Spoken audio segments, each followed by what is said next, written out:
38 ఏళ్ల ఎక్స్పీరియన్స్, 16,000 పైగా సర్జరీస్, లక్షల్లో పేషెంట్లు. ఇంత ఎక్స్పీరియన్స్ ఉన్న ప్రముఖ కార్డియాలజిస్ట్ డాక్టర్ గోపాలకృష్ణ గోఖలే గారు ప్రస్తుతం మనతో పాటు ఉన్నారు.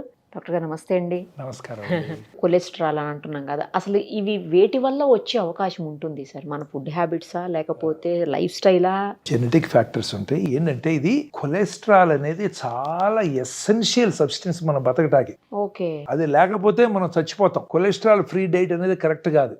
ఇప్పుడు ఇది ఏమవుతుందంటే మన బాడీ ఏంటి మల్టిపుల్ సెల్స్తో వచ్చిన ఇదనమాట. అంటే చిన్న చిన్న మనం గోడ కడితే ఇటుకలు ఎలా ఉంటాయో మనకి సెల్స్ ఒక్కొక్క కణం ద్వారా కొన్ని మిలియన్స్ ఆఫ్ కణాలు కలిపి మనకి స్కిన్ ఫామ్ అవటం, కొన్ని మిలియన్స్ కలిపి లివర్ ఫామ్ చేయటం, హార్ట్, అట్లా ఉంటాయి సెల్స్ ఉంటుంది. ఈ సెల్ అన్నిటికీ ఒకదానికి దానికి మధ్యలో మెంబ్రేన్ ఉంటుంది, గోడ ఉండదు. ప్రతిదానికి మన అలమరాలో కిటికీలకి గోడలు ఎలా ఉన్నాయో ఆ సెల్ కూడా ఉండి లోపల సైటోప్లాజం అని సబ్స్టెన్స్ అని గ్రేట్ ఫ్యాక్టరీ అది. దీని నుంచి దానికి ఏది పడితే వెళ్ళకూడదు, దాని నుంచి దీనికి ఏది పడితే. అందుకే ఈ రెండుకి స్పెషల్ ప్రాపర్టీస్ ఉంటాయి. దేన్ని పర్మిట్ చేయాలి, దేన్ని పర్మిట్ చేయకూడదు అంటే it's a mechanism beyond imagination for us. ఇప్పుడు మామూలు మనిషి బ్రెయిన్కి అందేది కాదు ఇది. ఇదంతా మనం ఎంత స్టడీ చేసినా కూడా అంత మెకానిజం ఉందో నేచర్ నుంచి బిల్డ్ చేసింది అది అనమాట. అందుకని ఏమవుతుందంటే ఈ మెంబ్రెయిన్ సరిగ్గా ఉండకపోతే అది సెల్ చచ్చిపోతుంది, ఏది పడుతుంది లోపలికి వచ్చి.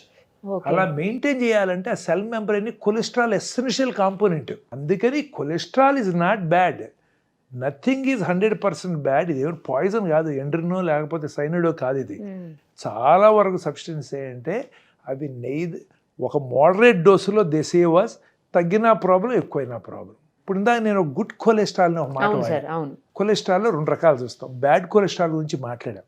ఇప్పుడు గుడ్ కొలెస్ట్రాల్ అంటే అది ఎంత ఎక్కువ ఉంటే మనకు అంత మంచిది అని అనుకునేవాళ్ళం. కానీ ఈ మధ్య గుడ్ కొలెస్ట్రాల్ అనేది కూడా ఒక లెవెల్ దాటితే డేంజర్, వాళ్ళకు కూడా హార్ట్ అటాక్స్ వచ్చి చనిపోతున్నారని వచ్చినాయి స్టడీస్. సో దేనికంటే ఓ 40 to 60 ఆ రేంజ్లో ఉంటేనే అందం. అందుకంటే దాటితే మనకు ఇప్పుడు దాకా మేము కూడా అనుకునేవాళ్ళం, రీసెంట్గా కూడా హెచ్డిఎల్ ఎక్కువ నీకు హార్ట్ అటాక్ వచ్చే అవకాశం తక్కువే అని చెప్పేవాళ్ళం ఒక ఫ్రెండ్కి.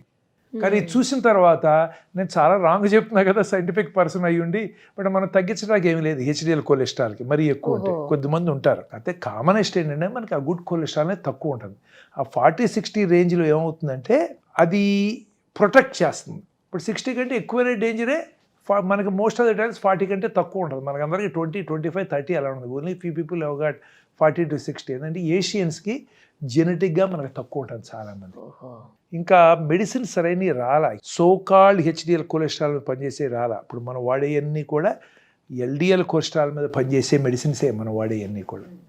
ఈ ఇంక్లిజరాల్ అనండి, రోజువాస్టాటిన్ అనండి, సెమాస్టాటిన్ అని. ఇప్పుడు ఈ కొలెస్ట్రాల్ ఎలా తగ్గించుకోవచ్చు సార్? ఎలా తగ్గించుకోవాలంటే అసలు ఇందాక కొలెస్ట్రాల్ రైజ్ అవటానికి కారణం ఒకటి జెనెటిక్ ఫ్యాక్టర్స్.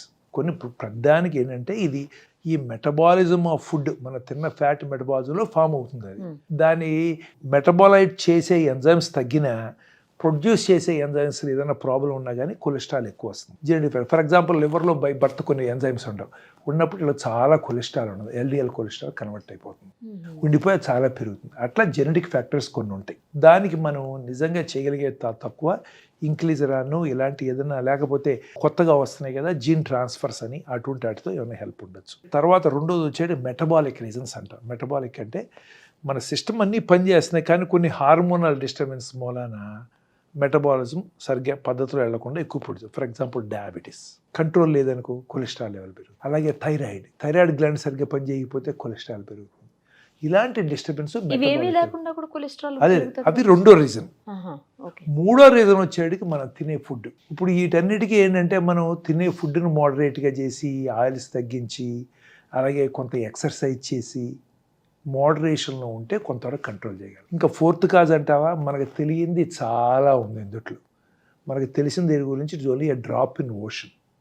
ఒక 25 years తర్వాత ఎవరిని వచ్చి ఇదే మాట చెప్తే, డాక్టర్ గోఖలే నీకేం తెలియదు పోవాయా, నువ్వు అంతా రాంగ్ చెప్పావన్నా అనొచ్చు. ఎందుకంటే అండర్స్టాండింగ్ మారిపోతుంది ఆ టైంకి. Maybe some other medicine will come, maybe you identify some other hormone which we have not identified is responsible for this. Anything is possible that time, but as of now this is the only thing we know about. Okay, మరి ఎలా control చేసుకోవాలి sir? Oils control చేసుకోవటం, ఇంకా మరి అంతే. ఇప్పుడు మనం తినే ఫుడ్లో ఫ్యాట్ కంటెంట్స్ తగ్గించుకుంటాం. లైక్ మన లైక్ ఏదైనా కానీ ఇప్పుడు Ghee. ఫర్ ఎగ్జాంపుల్ ఘీ ఉంది, తగ్గించు. లేదా Sweets. ఎక్కువ ఆయిల్ సాచ్యురేటెడ్ ఫ్యాట్స్ తీసుకుంటాం. అన్సాచ్యురేటెడ్ మంచిదే, బట్ సాచ్యురేటెడ్ డాల్డా ఉంది. ఇప్పుడు ఇలాంటి ఇప్పుడు తగ్గిపోయింది, కానీ ఇంతకుముందు చాలా వాడేవాడు కదా. అట్లాగే ఇప్పుడు ఈ మటన్ లాంటివి ఉన్నాయి కదా, sir. Where there are saturated fats ఎక్కువ, ఏంటంటే యానిమల్ మీట్లో అలాంటి అట్లో ఉంటుందన్నమాట. అసలు డైట్ ఒకటి, తర్వాత ఏంటంటే మోడరేషన్ ఆఫ్ డైట్, తర్వాత ఎక్సర్సైజ్, తర్వాత ఏదైనా డయాబెటీస్ ఇలాంటివి ఉంటే మనం వాటిని కంట్రోల్ చేయటం, తర్వాత ఆల్కహాల్ లాంటివి తీసుకునే వాళ్ళకి కూడా ఏమంటే ఈ ఎల్డిఎల్ కొలెస్ట్రాల్ లివర్ మీద ఎఫెక్ట్ వచ్చి. సో అందుకని ఇలాంటివి మనం మోడరేట్ చేసుకుని body weight, food, exercise, diet and avoiding things like alcohol, అవి చేసేవి తగ్గకపోతే దెన్ ఆబ్వియస్లీ మనం వెయిట్ తగ్గినా, ఫుడ్ మార్చినా, ఎక్కువ ఉంటే కొలెస్ట్రాల్ ఎక్కువ ఉంటే దెన్ ఇప్పుడు దేమో టాబ్లెట్స్. అది టాబ్లెట్స్తో కంట్రోల్ అయిపోతుందా సార్? చాలా మందిలో అవుతుంది, చాలా మంది. కొంతమందిలో ఇందా చెప్పా కదా, టాబ్లెట్స్, ఈ స్టాటిన్ టాబ్లెట్స్ ఇస్తే బాగా మజిల్ పెయిన్స్ వచ్చేస్తాయి. మజిల్ పెయిన్స్ వచ్చి వాళ్ళు అసలు నడవలేరు, దాదాపు గొడవ అవుతుంది. ఒక్కోసారి కొన్ని మజిల్ దెబ్బతింటుంది, కొద్దిమందికి లివర్ కూడా దెబ్బతింటుంది, ఎంజైమ్స్ రైజ్ అవుతాయి. అందుకని ఈ టాబ్లెట్ స్టార్ట్ చేసిన తర్వాత 1 నెలకో 2 నెలకో 3 నెలకో ఆ లివర్ ఫంక్షన్ టెస్ట్ అని చేస్తాం, just to make sure that there are no side effects this drug. అదే తెలియదు. కొంతమంది పడవ అనుకోండి, అప్పుడు ఆపేసి మనం ఇంక ఈ ఫుడ్తో పడకపోతే ఇప్పుడు ఇంక్లీజరానికి వెళ్ళాలి. లేదు మనం డోసులు ఉంటాయి ప్రతిదానికి ఇచ్చేదానికి మెడిసిన్స్, ఆ డోసులు ఇచ్చినా కూడా మ్యాక్సిమం పర్మిసిబుల్ డోస్ ఇచ్చినా కానీ తగ్గకపోతే అప్పుడు ఇంక్లీజరాన్ లాంటివి యాడ్ చేయాలి. ఇప్పుడు at least for those patients we got some solution.